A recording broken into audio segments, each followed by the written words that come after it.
Hello, and welcome to Creating a Calculator in Visual Basic.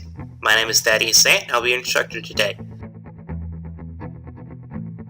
Today we'll go over creating an application, adding and laying out objects, naming objects, coding the application, and finally testing your application.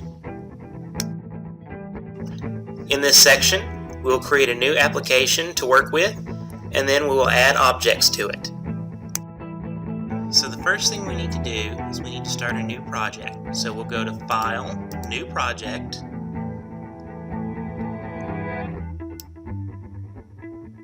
We'll make sure Windows Form Application is selected, and we'll name it something simple like Calculate.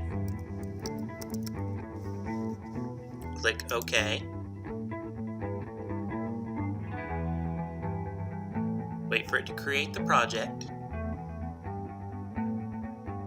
Now we have a new application that we can start adding things to.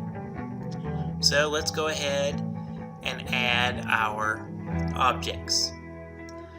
So over here we need to look for the toolbox. Now I don't have it here. If this doesn't show up, you need to go to View and click Toolbox. So Toolbox comes up.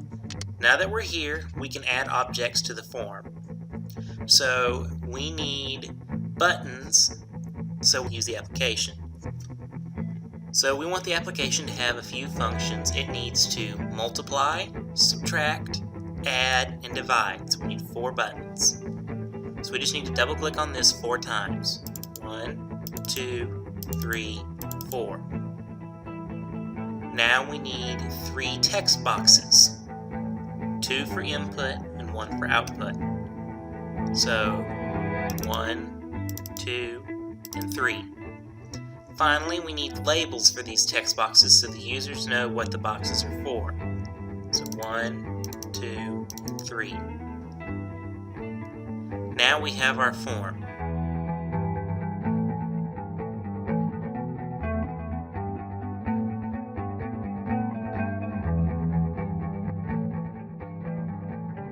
In the next section, we will name and lay out the objects we will use in our calculator. Now we need to lay out the objects.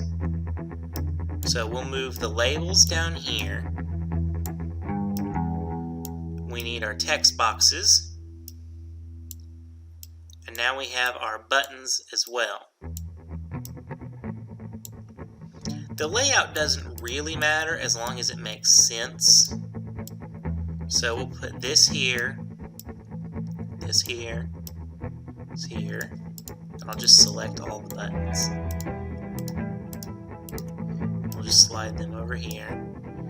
And since we don't need the extra space, I'll just make this smaller. Now we need to name the objects. It's very important that you name all your objects so that when you're doing the coding, Visual Studio knows what to look at. So first off, button 1. We need to change the text. I'll make this add.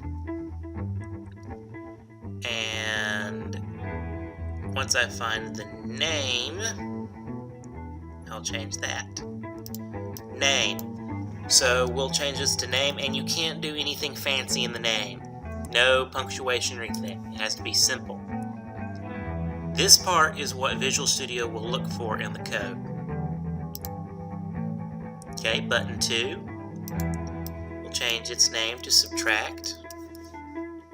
Same thing down here. The text is what the user sees, so we'll change that to subtract.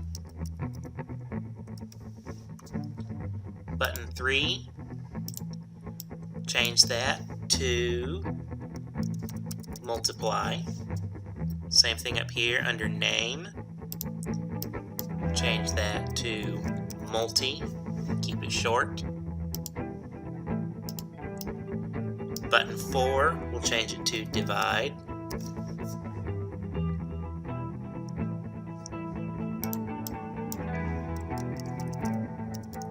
And now all our buttons are named. Now we have to name the text boxes. So up here, for name, for the top one, I'll make it num1 for the first number. We don't need to add any text since this is where the user will input data. Same thing for this one, it'll be num2. And then the last one, we'll name it output. This is where our results will go. Now we do need to change the labels. Now it's not important that you actually name the labels, just that you change the text. You can use labels as a way to output results. However, we're not going to do that, so we don't need to change the name since Visual Studio won't be referring back to the labels at any point. So this one will be first number. This one will be second number.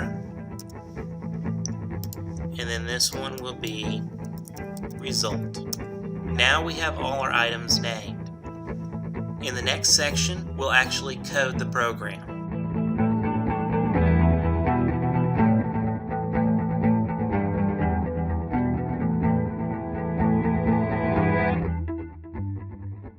Finally, in this last section, we will code our application and then test it.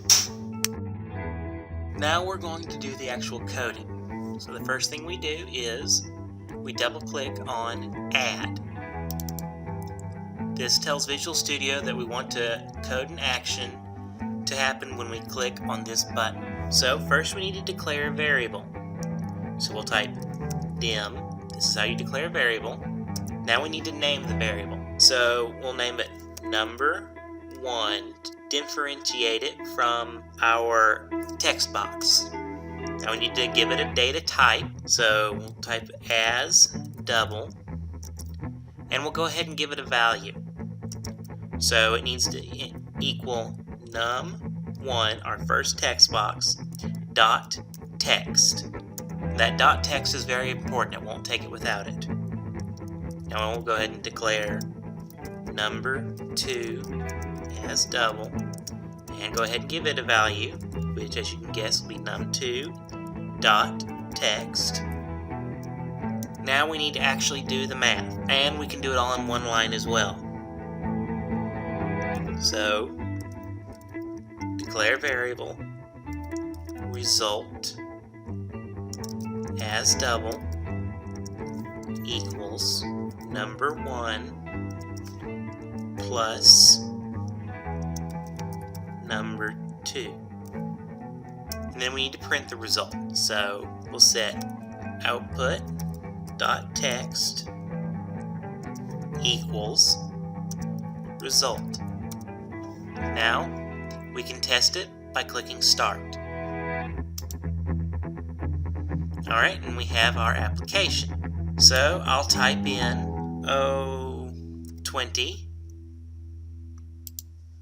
and 30, and we'll click add, which is 50. Now some interesting errors can happen if you don't type things in quite correctly.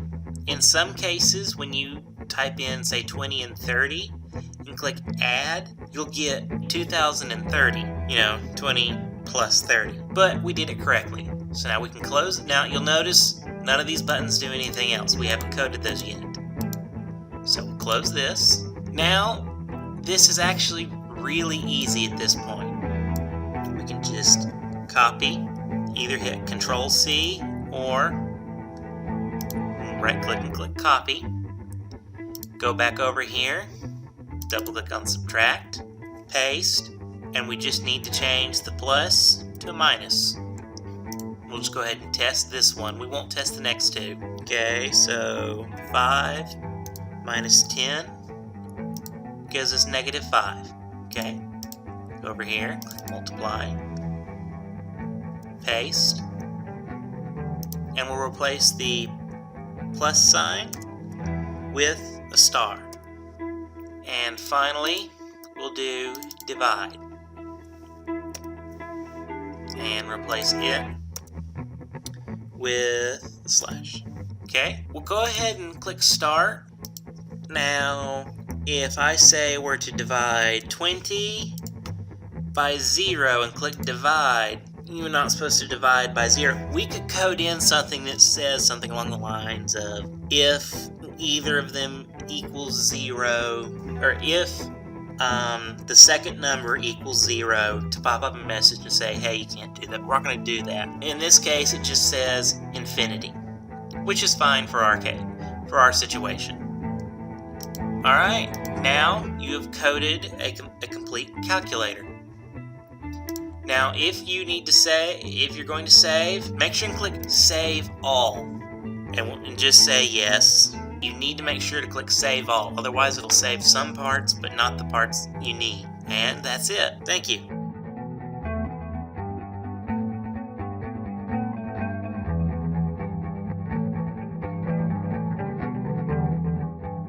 Upon completing this tutorial, you'll be able to create a simple calculator in Microsoft Visual Studio.